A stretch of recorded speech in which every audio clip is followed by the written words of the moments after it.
Hello students, welcome back to my channel বংবালানেট। বংবালানেটে আজকের যে ভিডিওটি তোমাদের ক্লাস 10-এর সেকেন্ড ইউনিট টেস্ট পরীক্ষার জন্য লাইফ সায়েন্স থেকে যে সাজেশন সিরিজ চলছিল তারই একটা নতুন ভিডিও। আজকের ভিডিওতে যে টপিকটা আমরা কভার করব দেখে নাও, সেটা হলো কয়েকটি সাধারণ জিনগত রোগ। ওই টপিকটা থেকে তোমাদের জন্য অনেক প্রশ্ন এনেছি, সেগুলো আলোচনা করবই। তার সাথে সাথে সেগুলোর উত্তর আলোচনার সাথে সাথে ওই টপিকগুলো থেকে ওই টপিকের যে কনসেপ্টগুলো রয়েছে সেইগুলোও কিন্তু তোমাদের সাথে ডিসকাস করব। আশা করি ভিডিওটি তোমাদের জন্য হেল্পফুল হবে, সেজন্য তোমাদেরকে বলবো স্কিপ না করে পুরো ভিডিওটি দেখতে থাকো। আর অবশ্যই ভালো লাগলে লাইক কমেন্ট শেয়ার করতে কিন্তু ভুলে যেও না।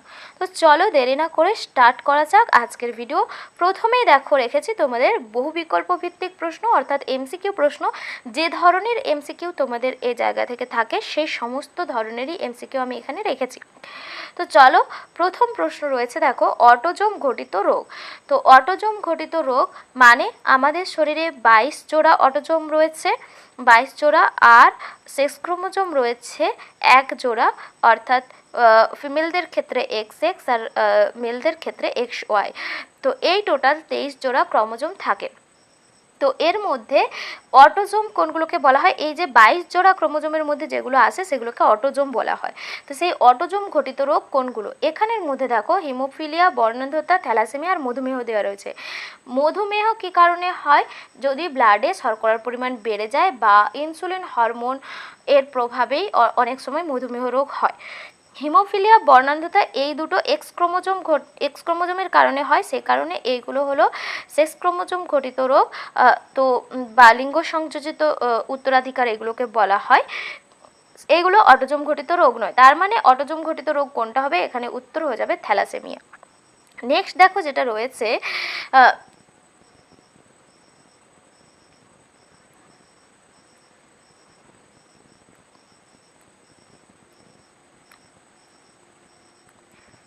ক্রিসমাস ডিজিজ নামে পরিচিত কোন রোগ? Haemophilia A, haemophilia B, haemophilia C, সবকটি। আচ্ছা, ক্রিসমাস ডিজিজ আমরা জানি হিমোফিলিয়া যে রোগ হয়, হিমোফিলিয়া সাধারণত রক্তক্ষরণ বন্ধ না হলে সেই রোগটাকে, মানে সাধারণ চোট লাগলে বা কোনো কারণে রক্তক্ষরণ বন্ধ না হলে সেটাকে হিমোফিলিয়া বলা হয়।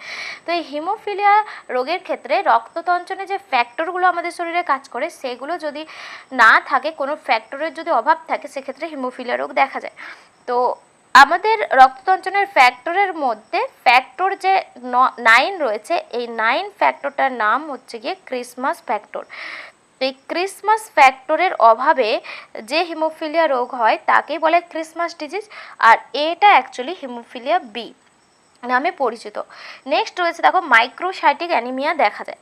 আচ্ছা, মাইক্রোসাইটিক অ্যানিমিয়া দেখা যায় কোন রোগে? এখানে যে অপশানগুলো রয়েছে দেখো, হিমোফিলিয়া, থ্যালাসেমিয়া, বর্ণান্ধতা, বাত। আচ্ছা, থ্যালাসেমিয়া আক্রান্ত রোগীদের ক্ষেত্রে তাদের শরীরে আরবিসি ঠিকঠাকভাবে উৎপন্ন হতে পারে না বলে আরবিসির সংখ্যা কমে যায়, অক্সিজেন পরিবহন কমে যায়। তার ফলে রোগীর শরীরে যে অ্যানিমিয়া দেখা যায়, যে ধরনের অ্যানিমিয়া, তাকে বলা হয় মাইক্রোসাইটিক অ্যানিমিয়া। তার মানে মাইক্রোসাইটিক অ্যানিমিয়া দেখা যায় থ্যালাসেমিয়া আক্রান্ত রোগীদের। এরপরে রয়েছে দেখো, কন্যা সন্তান হিমোফিলিয়া আক্রান্ত হবে যদি পিতামাতার সম্ভাব্য জিনোটাইপ হয়। তো এটা আমি তোমাদেরকে একটা অন্য স্লাইডে ভালো করে বুঝিয়ে দিচ্ছি। তো এখানে কন্যা সন্তানকে হিমোফিলিক হতে হবে বলা হয়েছে। কন্যা সন্তান হিমোফিলিক হওয়া মানে তার দুটো এক্স ক্রোমোজোমেই হিমোফিলিয়ার জিন রয়েছে, অর্থাৎ পিতার থেকে যে এক্স ক্রোমোজোম আসছে সেই এক্স ক্রোমোজোমেও যেরকম হিমোফিলিয়ার জিন থাকবে, আর মাদার থেকে যে এক্স ক্রোমোজোম আসছে সেই এক্স ক্রোমোজোমেও হিমোফিলিয়ার জিন থাকবে। তো এক্ষেত্রে কী তাহলে পিতার জিনটা কীরকম হতে হবে? পিতার একটাই এক্স ক্রোমোজোম, সেই এক্স ক্রোমোজোমটাই হিমোফিলিক হতে হবে, তবেই সেটা কন্যা সন্তানের দেহে আসলে সেই কন্যার দেহে সেই যে এক্স ক্রোমোজোমটা, কারণ এটা মেয়েদের ক্ষেত্রে যেহেতু দুটো এক্স ক্রোমোজোম থাকে, তো একটা এক্স ক্রোমোজোমে যদি জিন থাকে হিমোফিলিয়ার, আরেকটা এক্স ক্রোমোজোম যদি ভালো হয়, সেক্ষেত্রে কিন্তু কন্যা সন্তান বাহক হবে, আক্রান্ত হবে না, হিমোফিলিয়া আক্রান্ত হবে না। সেই জন্য পিতাকে কিন্তু এক্ষেত্রে হিমোফিলিক হতে হবে, কারণ পিতা একটা এক্স ক্রোমোজোম সেটা যদি ডিফেক্টিভ হয় তবেই কিন্তু পিতার থেকে যে এক্স ক্রোমোজোমটা আসবে কন্যার দেহে সেটাও ডিফেক্টিভ হবে। আর মাতাকে এক্ষেত্রে হয় মাতা হিমোফিলিক হতে হবে বা মাতা বাহক হলেও কিন্তু এক্ষেত্রে হবে। মাতার একটা এক্স ক্রোমোজোম যদি ডিফেক্টিভ থাকে আর একটা ভালো থাকে সেক্ষেত্রেও হতে পারে। কারণ কি?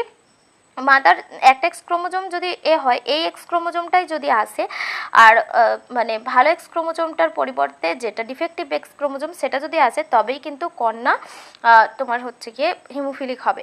তো সেই কারণে এখানে পিতা বা মাতার যে তোমার এটা হবে, তাদের যে জিনোটাইপটা হবে সেটা কীরকম হবে, XHY পিতার ক্ষেত্রে তাহলে পুরোপুরি হিমোফিলিক হবে, মাতা হয় হিমোফিলিক হবে বা মাতা কি হবে, বাহক হয়ে যাবে। তো এই ধরনের যে জিনের সজ্জাবিন্যাস যদি পিতামাতার মধ্যে দেখা যায়, তবেই কিন্তু সেক্ষেত্রে কন্যা হিমোফিলিক হবে, তা না হলে কিন্তু কন্যা হিমোফিলিক হওয়ার সম্ভাবনা নেই। আশা করি তোমরা বুঝতে পেরেছো এক্ষেত্রে। তাহলে কোনটা সঠিক আনসার হয়ে যাবে দেখো, তো এক্ষেত্রে দেখো যেটা সঠিক আনসার হয়ে যাবে সেটা হলো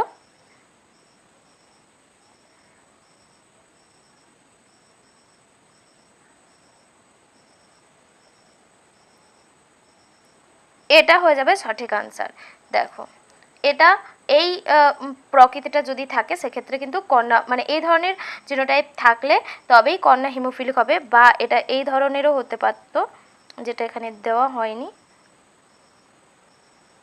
অর্থাৎ পিতাকে পুরোপুরি হিমোফিলিক হতে হবে, মাতা এক্ষেত্রে বাহক দেওয়া হয়েছে, মাতা বাহক হলেও হবে বা পুরোপুরি হিমোফিলিক হবে, তবেই কিন্তু কন্যা সন্তান হিমোফিলিয়া আক্রান্ত হবে, না হলে কন্যা সন্তান বাহক হলেও আক্রান্ত হবে না। আশা করি বুঝতে পেরেছো। চলো আমরা পরের স্লাইডটাতে যাই। পরের স্লাইডটাতে রয়েছে দেখো, পিতা ও মাতা উভয়ই থ্যালাসেমিয়ার বাহক। ওই দম্পতির যে সন্তান জন্মগ্রহণ করবে তার ক্ষেত্রে থ্যালাসেমিয়া আক্রান্ত হওয়ার সম্ভাবনা কত থাকবে। পিতা আর মাতা উভয়ই থ্যালাসেমিয়ার বাহক, অর্থাৎ এক্ষেত্রে থ্যালাসেমিয়ার বাহক বলতে বলা হয়েছে দুজনেই গিয়ে যে মাইনর থ্যালাসেমিয়া আক্রান্ত। ঠিক আছে, মাইনর থ্যালাসেমিয়া আক্রান্ত হলে যেটা হয় সেটা হচ্ছে থ্যালাসেমিয়ার যে জিন, যেটাকে আমরা এভাবে প্রকাশ করে থাকি, তো এই পজিটিভ মানে ভালো, মানে জিনটাতে থ্যালাসেমিয়ার সমস্যা নেই, কিন্তু এক্ষেত্রে আমি নেগেটিভ দিয়ে প্রকাশ করছি, মানে এইটাকে বলা হয় মাইনর কন্ডিশন। অর্থাৎ দেখো একটা জিনের মধ্যেই থ্যালাসেমিয়ার জিন রয়েছে, আরেকটা জিনের মধ্যে নেই, আরেকটা জিন ভালো। তো সেক্ষেত্রে এই ধরনের যে পিতামাতা হবে দুজনেই যদি এরকম হয়, তাহলে তাদের ক্ষেত্রে যে সন্তান হবে তাদের থ্যালাসেমিক হওয়ার সম্ভাবনা কত রয়েছে। তাহলে এটা আমি তোমাদেরকে চেকার বোর্ডে ফেলে দেখে দিচ্ছি। তো চেকার বোর্ডে তোমরা যদি এটাকে এভাবে লেখো, তাহলে এখান থেকে দু ধরনের গ্যামেট আমরা পেতে পারি, একটা থ্যালাসেমিক জিন নেই, আরেকটাতে আছে। তো পিতামাতা দুজনেই যেহেতু মাইনর কন্ডিশনের বলেছে, তাহলে দু ক্ষেত্রেই গ্যামেট একই হবে। এক্ষেত্রে দেখো তাহলে এই যে সন্তানটা হচ্ছে এটা কিন্তু পুরোপুরি থ্যালাসেমিক হচ্ছে, থ্যালাসেমিয়ায় আক্রান্ত হচ্ছে। আচ্ছা, এক্ষেত্রে দেখো যেটা হচ্ছে এক্ষেত্রে কিন্তু সে বাহক হচ্ছে, কিন্তু মানে মাইনর থ্যালাসেমিক হচ্ছে কিন্তু পুরোপুরি হচ্ছে না। এক্ষেত্রেও কিন্তু যেটা দেখা যাবে কি হবে, এক্ষেত্রেও কিন্তু বাহক হবে, অর্থাৎ মাইনর কন্ডিশন হবে, মেজর কন্ডিশন হবে না। আচ্ছা, নেক্সট দেখো এটা কিন্তু এটাতে দুটো জিনিস ভালো রয়েছে, সেজন্য এটাও থ্যালাসেমিক হবে না। তাহলে এই যে চারটে কন্ডিশন আমরা পেলাম, এই চারটে কন্ডিশনকে যদি আমরা 100% ধরি, তার মধ্যে 25% আমরা দেখতে পাচ্ছি যেখানে থ্যালাসেমিক আক্রান্ত হওয়ার সম্ভাবনা রয়েছে। তাহলে এখানে উত্তর হয়ে যাবে, এখানে 25% উত্তরটা হয়ে যাবে সঠিক আনসার। আশা করি তোমরা বুঝতে পেরেছো। চলো পরেরটাতে যাই। কুলিজ অ্যানিমিয়া বলা হয় কোনটাকে? আলফা মেজর থ্যালাসেমিয়াকে, আলফা মাইনর থ্যালাসেমিয়াকে, বিটা মেজর থ্যালাসেমিয়াকে, বিটা মাইনর থ্যালাসেমিয়া রোগকে। তো কুলিজ অ্যানিমিয়া বলা হয়ে থাকে অ্যাকচুয়ালি বিটা মেজর থ্যালাসেমিয়াকে বলা হয় কুলিজ অ্যানিমিয়া। তাহলে এখানে অপশন গ হয়ে যাবে সঠিক আনসার। নেক্সট রয়েছে দেখো, আলফা থ্যালাসেমিয়া হয় কত নম্বর ক্রোমোজোমের ত্রুটির কারণে? আলফা থ্যালাসেমিয়া হয় 16 নম্বর ক্রোমোজোমের ত্রুটির কারণে। তাহলে এখানে অপশান ঘয়েরটা হয়ে যাবে সঠিক আনসার। এখানে আমি গ ঘ বলছি, আমি দিইনি, নাম্বারিংগুলো করিনি, কিন্তু আমি বলে যাচ্ছি। আচ্ছা, লাল বর্ণান্ধতাকে কি বলা হয়? প্রোটানোপিয়া, ডিউটারানোপিয়া, ট্রাইটানোপিয়া, মায়োপিয়া। আচ্ছা, লাল বর্ণান্ধতাকে যেটা বলা হয়, লাল বর্ণান্ধতাকে বলা হয় প্রোটানোপিয়া।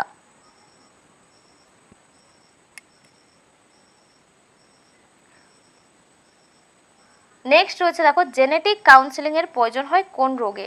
জেনেটিক কাউন্সেলিংয়ের প্রয়োজন হয় থ্যালাসেমিয়া আক্রান্ত রোগীদের ক্ষেত্রে বা থ্যালাসেমিয়া আক্রান্ত মানে থ্যালাসেমিক যদি হয় কোনো ফ্যামিলিতে, কেউ যদি থ্যালাসেমিক থাকে তাহলে সেই ফ্যামিলিতে কিন্তু জেনেটিক কাউন্সেলিং করানো দরকার। তো এগুলো ছিল তোমাদের জন্য এমসিকিউ প্রশ্ন। এরপরে দেখো শূন্যস্থান পূরণ রয়েছে, এই ধরনের এমসিকিউই কিন্তু তোমাদের এখান থেকে থাকে। দেখো শূন্যস্থান পূরণগুলো কী কী রয়েছে? ক্রিস ক্রস উত্তরাধিকার দেখা যায় ড্যাশ রোগে? ক্রিস ক্রস উত্তরাধিকার দেখা যায় হিমোফিলিয়া রোগে।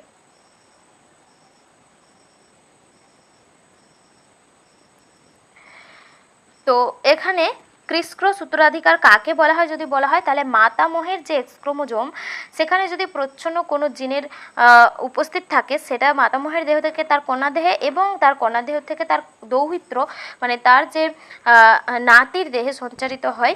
এইভাবে বংশগত রোগ যদি সঞ্চারিত হয় সেটাকে বলে ক্রিস ক্রস উত্তরাধিকার।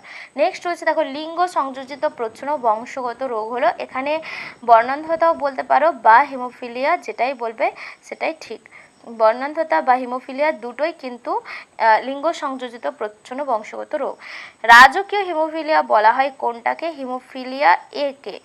হিমোফিলিয়া এ অর্থাৎ যেটা হচ্ছে গিয়ে ফ্যাক্টর 8-এর অভাবে হয়, সেই যে হিমোফিলিয়াটা, সেই হিমোফিলিয়া রানী ভিক্টোরিয়াদের পরিবারে দেখা গিয়েছিল বলে সেই হিমোফিলিয়াকে রাজকীয় হিমোফিলিয়া বলা হয়।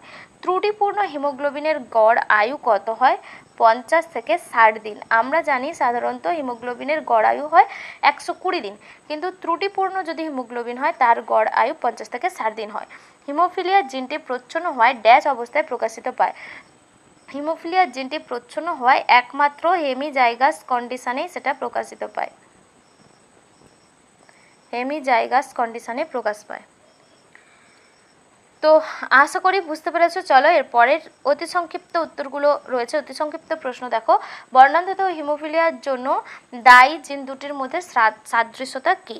আচ্ছা, বর্ণান্ধতাও একটা লিঙ্গ সংযোজিত প্রচ্ছন্ন জিন ঘটিত রোগ, আর থেকে হিমোফিলিয়াও কিন্তু লিঙ্গ সংযোজিত মানে এক্স ক্রোমোজোম ঘটিত প্রচ্ছন্ন জিন ঘটিত রোগ। নেক্সট রয়েছে ডিউটেরানোপিয়া কী? এই যে বর্ণান্ধতার মধ্যে যে বর্ণান্ধতা তে সবুজ বর্ণটাকে রোগী চিনতে পারে না, সেই বর্ণান্ধতাকে বলা হয় ডিউটেরানোপিয়া। জেনেটিক কাউন্সেলিং বলতে কি বোঝো? তো জেনেটিক কাউন্সেলিং কাকে বলা হয়? দুটো পরিবারে বিবাহের পর তারা যাতে সুস্থ থ্যালাসেমিয়া মুক্ত শিশুর জন্ম দিতে পারে সেজন্য জিনগত পরামর্শ নেওয়া হয়, সেটাকেই বলা হয় কি? Genetic counselling. নেক্সট হচ্ছে হাইড্রোপস ফিটালিস কি? খুবই ইম্পর্টেন্ট একটা প্রশ্ন, পরীক্ষাতে আসে। হাইড্রোপস ফিটালিস আলফা মেজর থ্যালাসেমিয়াতে 16 নম্বর ক্রোমোজোমে যদি ত্রুটিপূর্ণ মিউট্যান্ট জিনের উপস্থিতি থাকে সেক্ষেত্রে আলফা মেজর কন্ডিশন দেখা যায়। এই আলফা মেজর থ্যালাসেমিয়াকে বলা হয় হাইড্রোপস ফিটালিস। নেক্সট রয়েছে দেখো থ্যালাসেমিয়া রোগের ফলে কোন কোন অঙ্গ ক্ষতিগ্রস্ত হয়?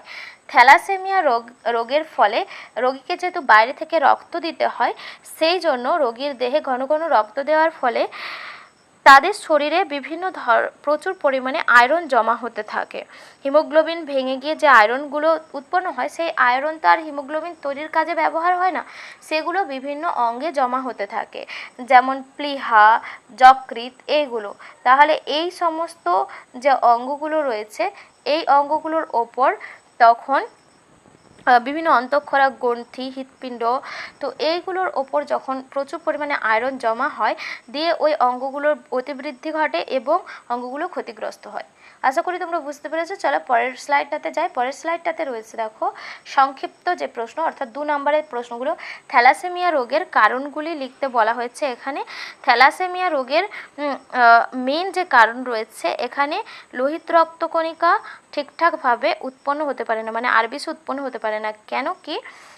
এখানে যেটা একটা ছবির মাধ্যমে তোমাদেরকে আমি দেখাচ্ছি,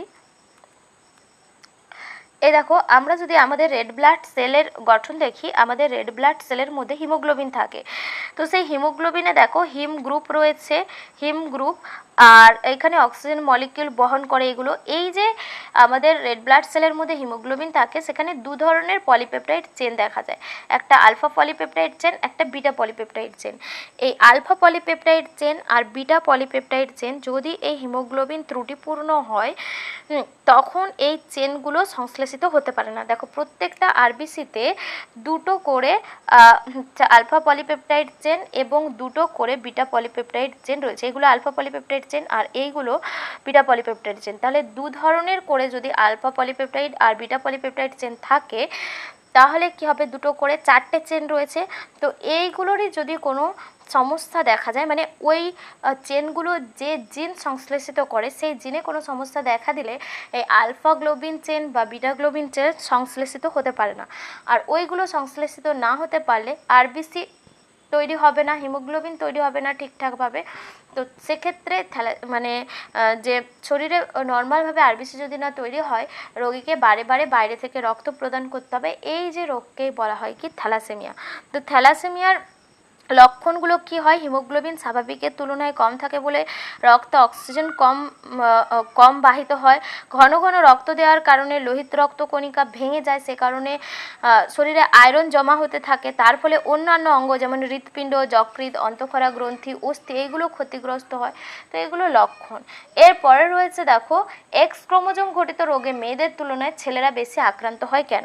কারণ কি, মেয়েদের দুটো এক্স ক্রোমোজোম থাকে, দুটো এক্স ক্রোমোজোমের মধ্যে একটা যদি ডিফেক্টিভ হয় আরেকটা যদি ভালো হয়, সেক্ষেত্রে কিন্তু মেয়েদের সেই রোগের লক্ষণ প্রকাশ পাবে না, শুধুমাত্র যে মেয়েটা বাহক হয়ে থাকবে। কিন্তু ছেলেদের ক্ষেত্রে একটাই এক্স ক্রোমোজোম থাকে, আর সেই একটা এক্স ক্রোমোজোমই যদি ডিফেক্টিভ হয়, তবে কিন্তু ওই এক্স ক্রোমোজোমের জন্য ছেলেটা ওই রোগে ভুগতে থাকবে। তো সেই কারণে এক্স ক্রোমোজোম ঘটিত রোগ হওয়ার জন্য, আর মেয়েরা যেহেতু, মেয়েদের সিস ক্রোমোজোম যেহেতু হোমোজাইগাস কন্ডিশনে থাকে, সেই জন্য মেয়েরা বাহক হলেও এই রোগে ভোগে না।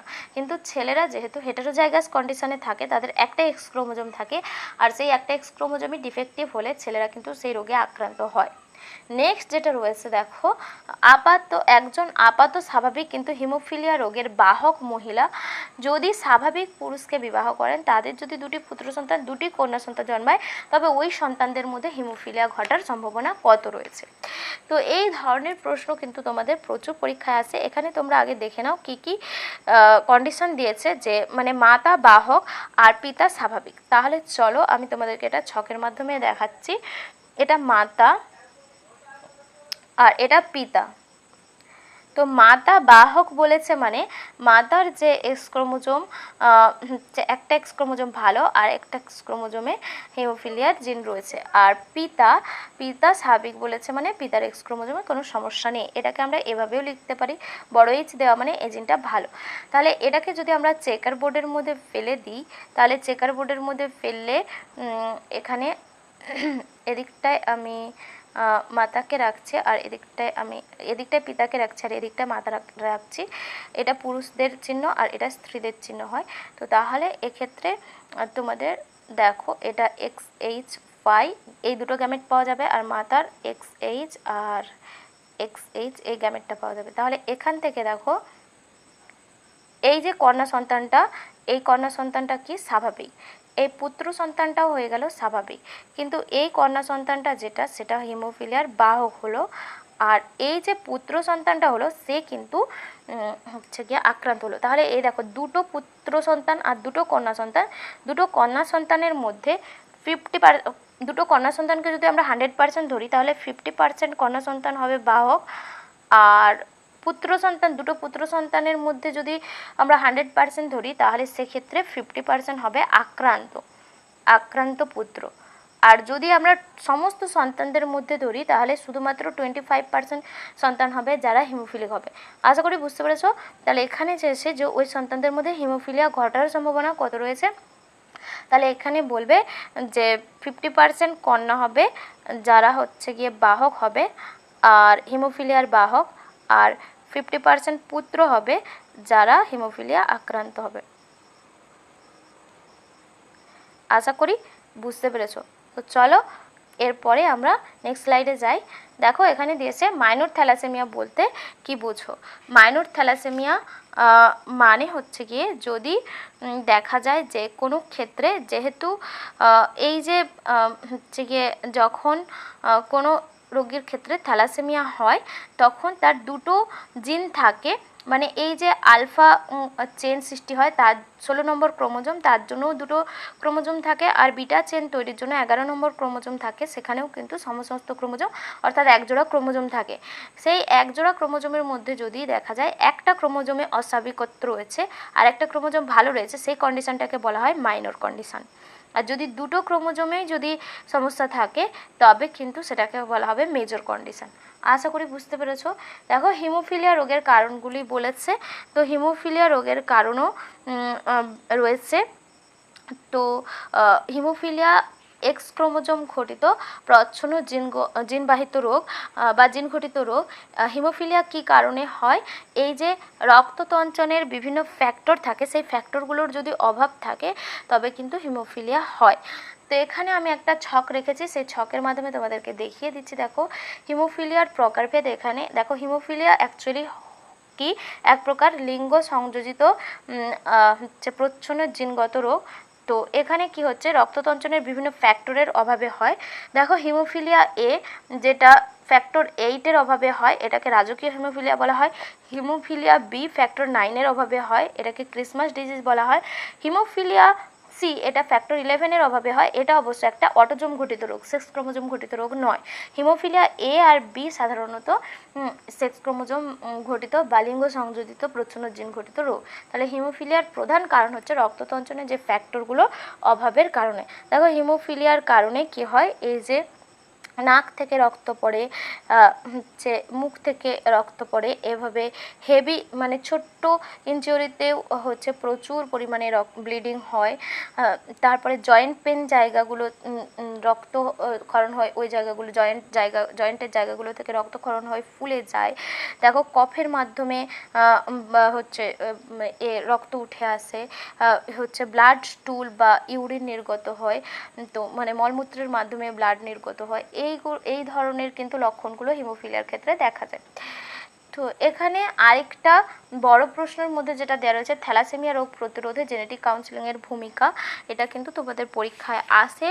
আর বড় কোশ্চেনের মধ্যে যেগুলো থাকে ওই ধরনের যে তোমাদের যে বিভিন্ন ছক আমি করিয়েছি এমসিকিউতে, ওই ধরনের ছকও কিন্তু করতে দেওয়া থাকে। আমি এখানে আর বেশি রচনাধর্মী প্রশ্ন রাখি না, যেটা লেখার প্রশ্ন রয়েছে সেটাই রেখেছি।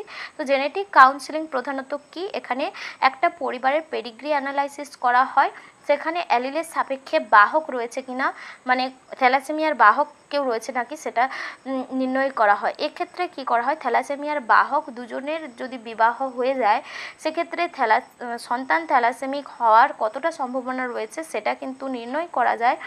পরিবারে থ্যালাসেমিয়ার ইতিহাস আছে কিনা সেটা জানা যায়। সন্তান ধারণের সময় হচ্ছে পিতামাতার কি কি প্রস্তুতি নেওয়া দরকার বা কোন কোন গুলো নিয়ম মেনে চলা দরকার, সেই সমস্ত পরামর্শ কিন্তু এই জেনেটিক কাউন্সেলিং থেকে পাওয়া যায়।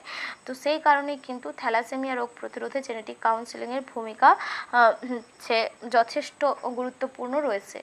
তো এইটা তোমাদের 5 নম্বরের প্রশ্ন আমি তোমাদের সাথে আলোচনা করে দিলাম। মোটামুটি সমস্ত জায়গাগুলো আমি তোমাদের জন্য কভার করেছি। এখানে দেখো আরও একটা ভালো ছবি রেখেছি তোমাদের জন্য। বর্ণান্ধতার ক্ষেত্রে, বর্ণান্ধতাও এক্স ক্রোমোজোম ঘটিত প্রচ্ছন্ন জিনগত রোগ। বর্ণান্ধতার ক্ষেত্রে কি হয়, দেখো আমাদের এই যে চোখে যখন রেটিনার ওপরে আলো পড়ে সেখানে ফুল কালার ভিশন হলে এইভাবে, মানে কোন কোষে যখন আলো পড়ে দিনের বেলায় সেখানে আমরা এরকম বিভিন্ন কালার দেখতে পাই। যদি সেখানে বর্ণান্ধতার জিন উপস্থিত থেকে থাকে তাহলে দেখো এই যে লাল কালার আর সবুজ কালার, নীল কালার, এইগুলো দেখো কালার ডেফিসিয়েন্সি হয়ে সব কালারটাই গ্রে টাইপের কালার চলে আসে বা এরকম টাইপের কালার দেখে। লাল, সবুজ, নীল এগুলোকে আলাদাভাবে চেনা যায় না, তো সেইটাকে বলা হয় কালার ব্লাইন্ডনেস। এখানে দেখো কোন সেল দেওয়া রয়েছে, কোন সেলের ছবি, ফটো রিসেপ্টর যে সেলগুলো অর্থাৎ কোন সেল আর যে রড সেল সেগুলোর ছবি দেওয়া রয়েছে।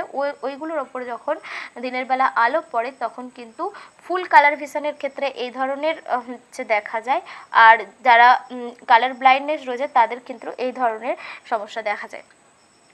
এরপরে আরও একটা রয়েছে, দেখো বিটা থ্যালাসেমিয়া। এখানে দেখো এরকম এক্স ক্রোমোজোম থাকলে এখানে বিটার যে বিটা গ্লোবিন যে চেনটা সেটা সংশ্লেষিত হয় না। আর আলফা থ্যালাসেমিয়ার ক্ষেত্রে দেখো আলফা গ্লোবিন যে জিনটা রয়েছে সেটা সংশ্লেষিত হয় না, সেক্ষেত্রে রেড ব্লাড সেল কম উৎপন্ন হয়। আর কিছু কিছু ক্ষেত্রে একেবারেই উৎপন্ন হয় না, তখন বাইরে থেকে রক্ত দিতে হয় রোগীকে। ঠিক আছে, আশা করি তোমরা এই জায়গাগুলো থেকে বুঝতে পেরেছো। আমি তোমাদেরকে মোটামুটি ছবি দিয়ে আর সমস্ত কিছু ভালোভাবে দিয়ে বোঝানোর চেষ্টা করেছি। যদি ভালো লেগে থাকে আবারও বলছি লাইক কমেন্ট শেয়ার করে দিও। আবার পরবর্তী টপিক নিয়ে তোমাদের সামনে তাড়াতাড়ি উপস্থিত হব। তোমরা ততক্ষণ সবাই খুব ভালো থেকো, সুস্থ থেকো, খুব ভালোভাবে প্রস্তুতি নাও। আজকে টাটা।